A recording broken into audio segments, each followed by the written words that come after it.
Finalement, la cuisine, c'est pas ce qu'on mange le plus important, c'est surtout avec qui on le partage.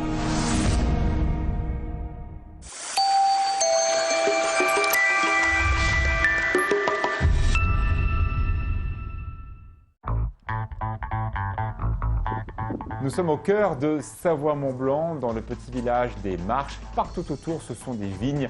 Il y a bien sûr ce granier, cette montagne mythique de Chambéry qui surplombe complètement la vallée. On voit aussi la Savoyarde qui est à côté de Montmélian et bien sûr en enfilade toutes les Alpes. Comme ça, c'est une terre très riche, avec une histoire, avec ses vins, ces hommes qui ont façonné ce territoire. Nous sommes au COSI, Sébastien, et de la région. Il est né à Chapareillan, c'est juste à côté d'ici, la limite entre le Dauphiné et Savoie-Mont-Blanc. On va retrouver des très très bons produits de Savoie et d'ailleurs, parce qu'évidemment, quand on a voyagé comme lui partout dans le monde, on a envie de faire un peu ce métissage culturel, parce qu'il y a beaucoup de gens du pays qui viennent déjeuner un simple plat du jour à la carte ici au cœur des Marches. C'est une terre de passage ici, les Marches. On se croise, on vient de Grenoble, on va à Chambéry, on arrive, on va en station. Bref, on fait un petit détour pour venir découvrir la cuisine de Sébastien. On aime y venir et on aime surtout y revenir.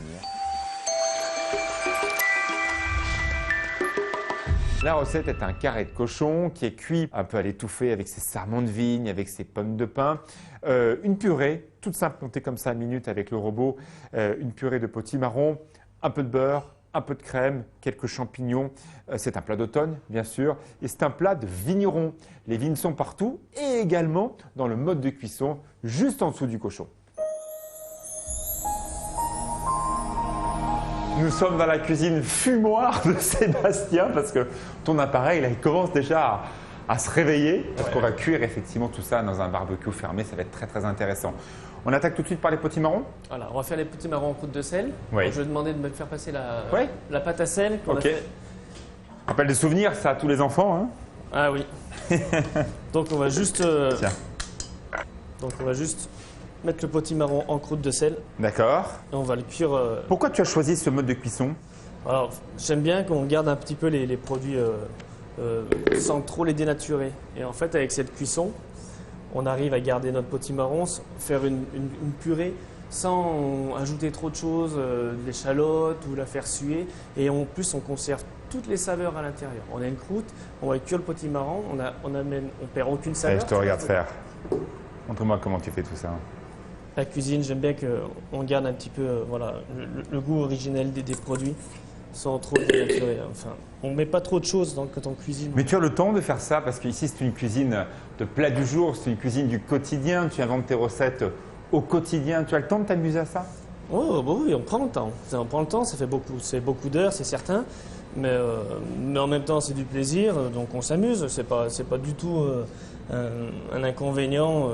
Alors, il y a des fois, on va essayer de faire plus simple parce qu'effectivement, on n'a pas le temps. Et tu as plus de Vancouver, ils viennent tous aux Marches te voir. Ouais. Il y a des viticulteurs, il y a des commerçants, ils n'ont pas beaucoup de temps quand même.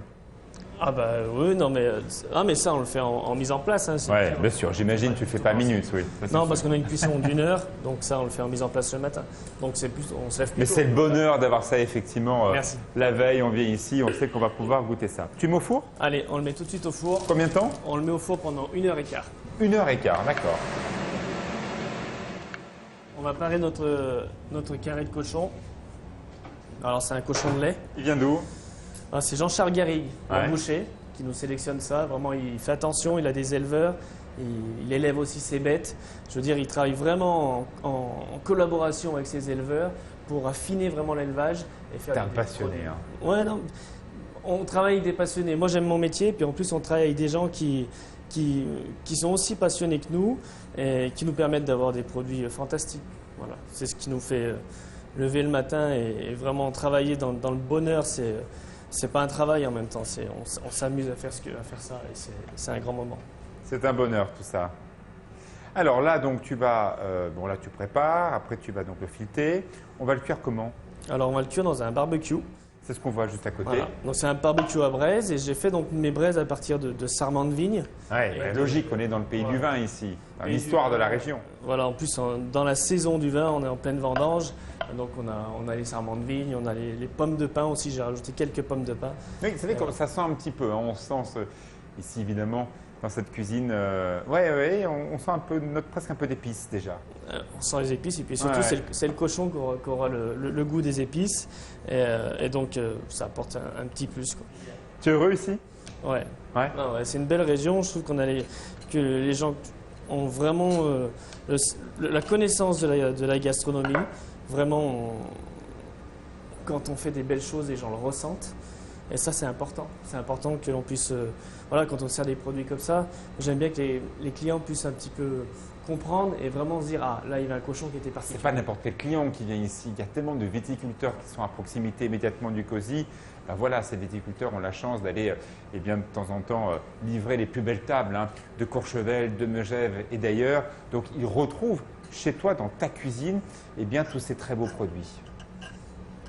Ah bah oui, puis ils font des belles choses aussi, il faut accompagner. Ils sont exigeants, hein, voilà. faut le rappeler. Ils sont exigeants et c'est bien, ça nous permet de nous remettre en question tout le temps, de ne pas s'arrêter sur ce qu'on sait faire et vraiment d'essayer d'être le meilleur tous les jours. Oui, mais quand même, quelque part, le côté assez original, ça serait de dire, bon, bah, finalement, tu te fais 2 ou 3 plats de légende, 2 ou 3 plats de stars, et puis voilà, on vient manger chez toi, ça et ça. Eh bien, toi, non, tu te remets en question tous les jours et tu fais une cuisine qui change tous les jours. Bah oui, parce que les produits sont du jour du moment. On n'arrive plus aujourd'hui à se fixer à un produit tous les jours. On a des aléas, les climats, la météo. Comment trouves-tu l'imagination, l'écriture Des fois, c'est vrai que c'est difficile. Des fois, je peux arriver le matin à être devant mon produit et de ne pas y arriver, de vraiment pas trouver ce que je peux faire avec. Mais en parlant avec les fournisseurs, on se tourne derrière, on a le poissonnier, et ben on arrive à avoir des produits, puis l'idée va venir. Et puis en fait, des fois, c'est même une super idée. Donc on y arrive toujours. Toujours. Qui t'a appris tous tes gestes techniques qu'on voit là? Parce qu'on te sent très concentré. Voilà, tout ça, qui t'a appris tout ça? L'expérience. Donc j'ai fait quand même quelques restaurants. Et oui, l'expérience. Et puis après, nous, vu qu'on a un petit établissement, On fait tout. je fais tout. Donc on ne perd pas la main, on continue à progresser. Voilà, c'est ça, voilà, on se remet en question, puis on fait toutes les choses qui sont normalement faites par des petits commis. Donc on est des cuisiniers. Tu es un cuisinier. Voilà, un cuisinier, un vrai.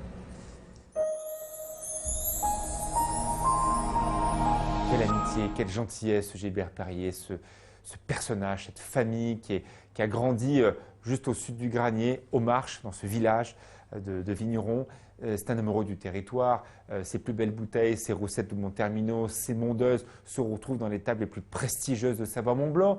Et c'est quelqu'un qui a cru à la montée en gamme, ce pari de dire mais si on est capable de faire mieux, mais si on est capable de monter en gamme, on est capable de faire de ce territoire l'une des plus belles régions déjà pour les Blancs. C'est très clair, les vins blancs de Savoie sont parmi les meilleurs français et on commence à voir arriver ces mondeuses, ces vins qui commencent à devenir des vins de garde. Vous pouvez garder des mondeuses 10-15 ans sans aucun problème parce qu'il y a cette identité, il y a ce travail et forcément ça se garde tout ça.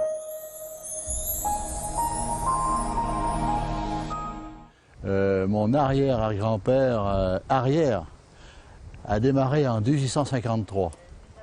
Depuis, nous avons fait que progresser et que moi je suis rentré dans l'entreprise familiale en 1963 et là il n'y avait toujours pas l'AOC. Moi j'ai beaucoup cru au vignoble, j'ai beaucoup cru au vin de Savoie et dès l'obtention de l'appellation en 1973, j'ai dit il faut qu'on se batte dans ce domaine et chose que je pense avoir réussi.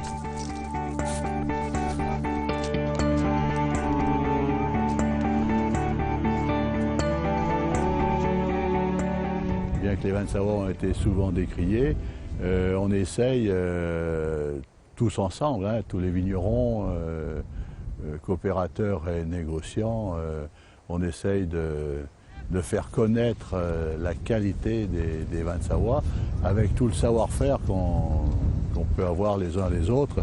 Et puis bien sûr toute cette modernisation parce que ça ne vient pas tout seul, hein. Il faut automatiquement du matériel moderne, il faut s'adapter au temps, il faut s'adapter aux circonstances, il faut s'adapter à tout, hein, et au climat aussi, hein, parce que il y a eu beaucoup de changements dans ce domaine. Le COSI, Le cosy, c'est assez génial, qui se trouve au milieu du village des Marches, avec le chef que je connais bien, puisque je connais vraiment bien la famille Labbé, hein, puisque c'est une famille de vignerons également. Donc il y a forcément une complicité qui s'est traduite en amitié. Moi, c'est vrai que ma fierté, c'est d'abord tous les restaurateurs et sommeliers qui croient en nos vins. Et c'est vrai que quand on peut être présent sur toutes les grandes tables, Sébastien en fait partie, j'en suis très fier, puisque se trouve sur notre commune. Et là, on n'hésite pas à aller prendre un repas et emmener des clients, des amis, pour faire voir un petit peu son savoir-faire également, hein, le savoir-faire, et puis accompagner ces bons mets avec les bons vins. Sébastien choisit, sélectionne ses producteurs. C'est à chaque fois une histoire. Bien sûr, la famille Botti, ce primeur extraordinaire, Catherine et son mari qui sont installés à Chambéry. Monsieur Nadeau qui livre à Sébastien sa meilleure pêche qui arrive directement de Rungis. Et voilà, je crois qu'il y a cette idée d'un café, épicerie, restaurant où on retrouve un produit qui est préparé presque à minute par le chef. La carte change tous les jours. Je ne sais pas comment fait-il pour avoir autant d'inventivité, autant d'imagination. Il remet sa tête sur le bio tous les jours pour donner le meilleur de lui-même. C'est complètement fou de faire un truc pareil. C'est le filetage. Alors, montre-moi comment tu fais. Bon, on va juste ficeler notre carré de cochon avec des ficelles arrêtées, c'est-à-dire que… Qu'est-ce que c'est? En fait, on fait un nœud à chaque fois. Voilà, ça permet de tenir notre cochon bien droit. On ne va pas le ficeler d'une même ficelle. À chaque fois, on fait un nœud. Je comprends. Voilà, comme ça, si une ficelle, elle brûle dans le barbecue. Oui, parce qu'il y a des sarments. Hein. N'oubliez pas qu'il y a cette notion de barbecue. Donc, il y a de la chaleur, il y a de l'incandescence. Donc, il faut faire attention à ça. OK. Alors, on va l'assaisonner un petit peu. Ouais. Voilà, de Sel, poivre? Juste sel. D'accord. Le poivre, j'aime bien le mettre essentiellement à la fin. D'accord. Voilà, parce que en fait, le poivre, je trouve qu'il perce toute sa mais saveur. il peut torréfier aussi. Voilà. Hein. Puis, C'est peut être dangereux aussi. puis c'est bien d'avoir, moi j'aime bien le côté poivre frais tout de suite. Un D'accord. temps de moulin et on y va tout de suite. Okay. Donc là, on le met au La barbecue. machine magique, regardez. Donc là, notre barbecue, on va saisir notre carré. Regardez-moi ces merveilles, quelques champignons que tu vas mettre comme ça. Alors c'est des petits cèpes bouchons. Ouais, ils sont petits cette année. Hein. C'est vrai que c'est une année plutôt sèche. Alors voilà, bon, c'est un peu. Ils sont Chaque année, petits, ça change. Hein. c'est un peu dur à en avoir cette année, mais Ouais. bon, on arrive quand même à en trouver. Donc là, on va juste les gratter pour les nettoyer. Et après, on les met directement au barbecue, les assaisonner. Donc là, on va juste… Il prépare tout. Il est précautionneux, minutieux. Non, mais c'est ça un cuisinier. Comme tu dis, tu n'as pas le commis qui va faire allez, rappelez-moi ça. Mais bon, vous savez qu'après, il y a la tentation d'acheter évidemment tout préparé ou tous les fameux ingrédients en PAI. Toi, il n'y en a pas ici. Hein. Non, mais moi, c'est T'en veux pas. c'est Hein. hors de question parce que voilà. C'est hors de question. Non, mais enfin, je veux dire, Radical. c'est plus d'éternel cuisinier. Enfin, moi, les bouillons, on fait tout des bouillons Tu maison. fais tous tes bouillons. On achète des poules, on fait les jus, on fait jus d'agneau, on fait jus de volaille, on fait tout et puis franchement je trouve pas ça compliqué. Enfin oui, peut-être C'est du boulot, t'es gentil. on se lève le matin, mais démarrer un jus sous le fourneau, on arrive à 7h30, on démarre notre jus, après on s'en occupe, il cuit tout seul. Il n'y a pas forcément énormément de choses à faire. Personnellement, moi j'aime bien, puis le goût, ça n'a rien à voir. Ah bah non. Si on enlève tout ça, on n'est plus des cuisiniers, on assemble. Magnifique. Bon là, toute l'humidité, tous les sucres sont préservés. C'est un monde à part, hein, l'intérieur là. Hein. Là, on a une cuisson interne là-dedans qui est fantastique. Voilà, regarde, on commence juste à casser. On a les premières odeurs qui sortent, mais jusqu'à présent, elles sont restées enfermées. On travaille avec les saisons, on travaille avec les produits. Oh là là, regardez. Et là, on a très peu d'agents externes. On n'a rien mis de plus. Et, on va récupérer notre chair. Top. Alors, bien sûr, c'est chaud. Ça, c'est l'inconvénient. Forcément. Ah oui, mais il y a quand même, hein, on disait tout à l'heure ces arômes un peu torréfiés, mais il y a aussi beaucoup de fleurs. Il y a beaucoup de choses, presque un peu dans l'orange qui ressortent, tu trouves pas? Au niveau du potimarron, Oui. ouais, c'est assez frais, c'est assez Oui, frais oui. comme légume. Là, on Donc là, récupère que la chair. Ouais. On met pas la peau parce que on s'en est servi juste pour cuire le potimarron, mais là on récupère que la chair. D'accord. Donc tu vas mixer après. Voilà. Tu vas crémer. On va mixer, crémer très peu, puis monter un petit peu au beurre pour la lisser. D'accord. Même sans rien, il est délicieux. Bon, mixeur. Alors attends, tu mets quoi dedans? Vas-y. Alors là, on va juste la mixer, on met un D'accord, petit c'est peu de tout. beurre et puis la Ok. crème, on verra vraiment au dernier moment. D'accord. Allez, on te regarde. On va déjà un petit peu l'assaisonner parce que par connaissance, je sais qu'on n'est pas très salé. Et puis j'aime bien que le sel rentre vraiment à l'intérieur de la chair. Et n'oublions pas, on est dans une note sucrée. Le potimarron est naturellement sucré, donc il faut du sel pour refaire remonter la note de sucre.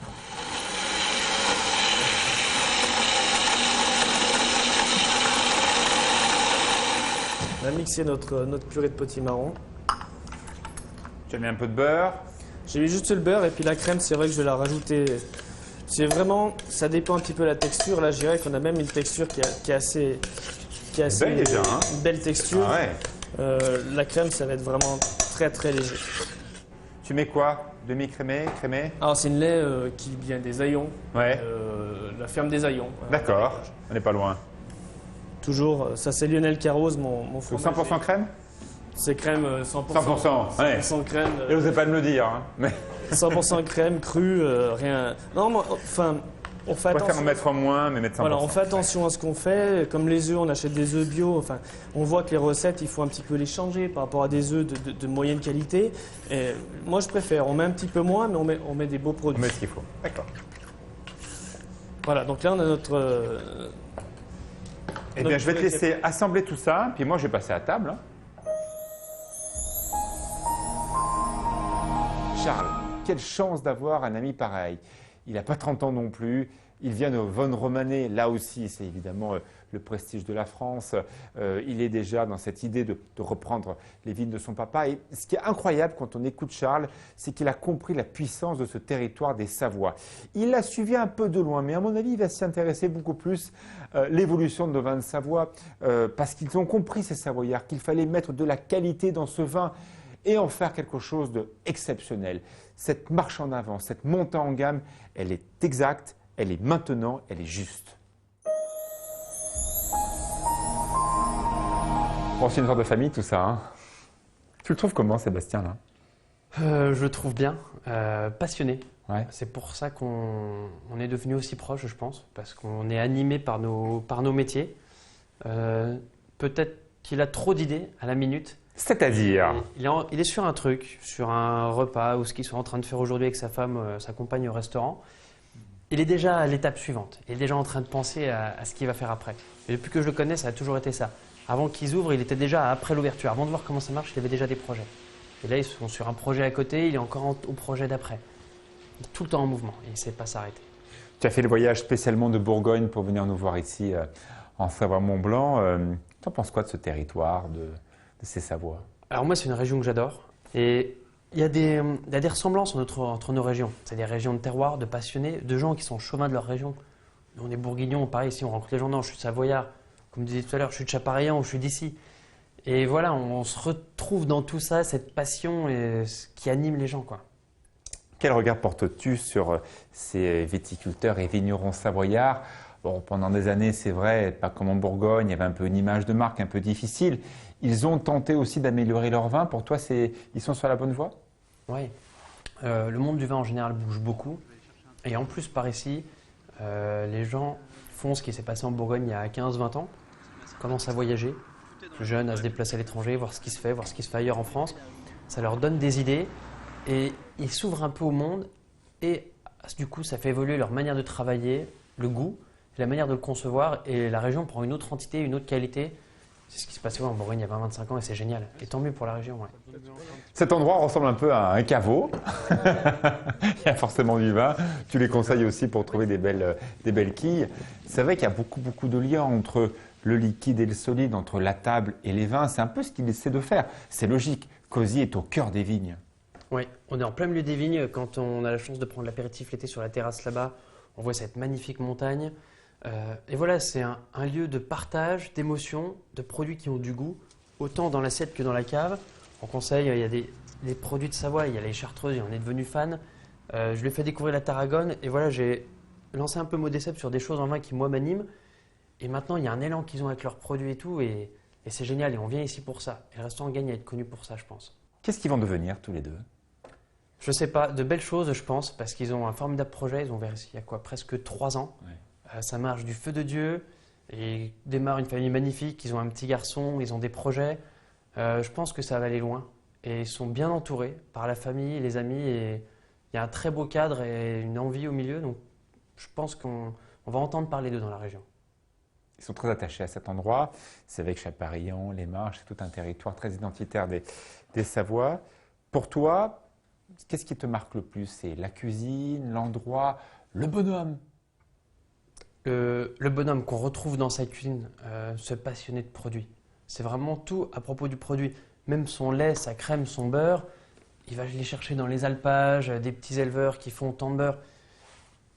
Il doit savoir l'histoire de chaque produit qu'il utilise. On en est arrivé là. Et c'est super intéressant parce qu'il véhicule une histoire, une émotion, des produits qui sont faits par des gens qui sont animés et des produits qui véhiculent une émotion. Et je pense que le vin et la cuisine, c'est à propos de ça. C'est fait avec les tripes et il faut que ça donne quelque chose. Sinon, ça ne sert à rien. Le meilleur ami de Sébastien m'a fait une petite confidence et je l'ai un peu ressenti aussi. Sébastien est à un point de bascule dans sa cuisine.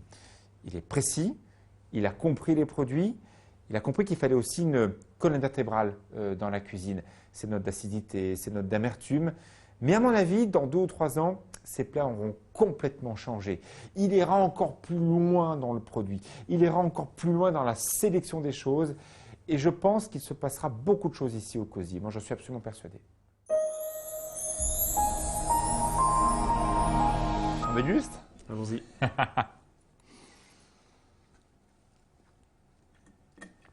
Petit marron. Il est bien là. Ah oui. Très, très, très bon. Alors, ce cochon que tu as cuit tout à l'heure en barbecue, est-ce qu'on pourrait imaginer que ce cochon puisse faire partie des plats que tu suggères ici? Parce qu'on l'a bien expliqué, hein, tu fais une cuisine du moment, une cuisine d'instant, au quotidien. C'est beaucoup de travail, hein, on l'a vu. Hein. C'est beaucoup de travail, beaucoup de réflexion, parce que c'est vrai qu'on n'a pas toujours ce que l'on souhaite avoir le matin. C'est vrai qu'on pense avoir un produit, puis en fait, la qualité n'est pas là, du coup on change. Donc il faut vite réagir. Aussi pour en salle, maintenant on tient aussi peut-être à imprimer nos menus, donc il faut absolument qu'on imprime tout, que les cartes soient prêtes pour midi. Oui, c'est du travail, mais en même temps, voilà, ça me plaît de faire ça, ça me plaît d'aller toujours plus loin, d'aller chercher des recettes un peu plus originales et travailler même avec des produits qu'on n'aurait pas pensé travailler. Donc si, c'est intéressant, c'est ce qui... Et toi qui es un amoureux des produits, là, on a une confrontation incroyable. On commence par bien le vin de notre ami Gilbert Perrier qu'on a vu tout à l'heure, la recette de Montermino dans un territoire extraordinaire. On est pile en face d'ici, ouais. Ce coteau exposé, couchant ouest. Voilà, il y a toute une histoire de la Savoie. Et effectivement, ces notes de miel. Hein. On passe un peu de miel acacia qui ressort, hein, qui est extraordinaire. Quelqu'un qu'on aime beaucoup. Bah, c'est une petite production, c'est un vin qui est particulier. Enfin, moi, j'aime beaucoup ce vin, c'est pour ça qu'on a la carte. Charles, il a moins de 30 ans et il a souhaité faire le voyage pour venir ici en Savoie parce qu'il t'aide à confectionner cette carte, respecter bien sûr l'identité locale de Savoie-Mont-Blanc et y amener aussi toute son expérience de ces grands vins. Ça va bien avec ta cuisine, tout ça? Ben oui, c'est dans le même état d'esprit. Que tu ne manges pas, entre parenthèses. Il y a combien qui mangent hein? C'est vrai, je la connais. Donc non, mais c'est... Comment ça, tu connais? Tu peux être surpris? Oui, on pourrait être surpris, mais j'espère en positif. Mais non, mais c'est vrai que c'est intéressant de travailler avec Charles parce que ben voilà, il m'apporte beaucoup sur le vin. On a la même passion du produit, des choses bien faites. Et c'est vrai que pour moi c'est hyper positif. C'est un bonheur de pouvoir parler de ces choses-là, de bien manger, bien boire, des choses intéressantes, des choses nouvelles. On y prend beaucoup de plaisir. Donc, c'est dans l'état d'esprit de la cuisine, de recevoir, de faire les choses correctement avec passion et de faire plaisir aux gens, créer des émotions. Mange. On te sent un peu. En tout cas, ça te plaît parce que je vois que. Ah ben c'est bientôt fini, évidemment. Ouais. On te sent un peu sur un point de bascule parce que voilà, il y a cette note importante, ce big gourmand qui est arrivé. Il y a le coin épicerie, il y a ton amour des produits. On sent que tu es un peu au carrefour de ta vie là, culinairement parlant. peut-être, enfin un Carrefour, je sais pas, mais que je veux continuer à avancer. Enfin, chaque fois qu'on fait quelque chose de nouveau au restaurant, ça plaît. Et ça c'est hyper positif pour moi parce que ça me propulse, ça me fait encore aller plus vite. Et j'ai envie de faire des choses nouvelles. Enfin, tout ce qui parle de bons produits, de personnes qui travaillent beaucoup pour faire des choses bien, j'ai envie de les mettre en avant. Là, on veut créer cette petite épicerie, c'est vrai. J'ai envie que je donne un petit peu, à force de parler avec les clients, je me rends compte qu'ils aimeraient tous cuisiner bien à la maison, mais qu'il manque certaines choses, les bouillons. Moi, j'ai envie de leur donner la possibilité de venir chercher ce qu'ils ont besoin pour cuisiner à la maison avec des bons produits. Vous voulez faire un risotto à la maison, beaucoup vont utiliser un bouillon cube. Moi je ne veux pas, j'aimerais qu'ils viennent dans l'épicerie, ils partent avec leurs 2000 litres de bouillon de poule. On a vu tout ça, on a vu le fait que tu as beaucoup voyagé aussi dans ta vie. Qu'est-ce qui a changé? Pourquoi as-tu besoin d'aller si loin pour être aussi près de ton territoire?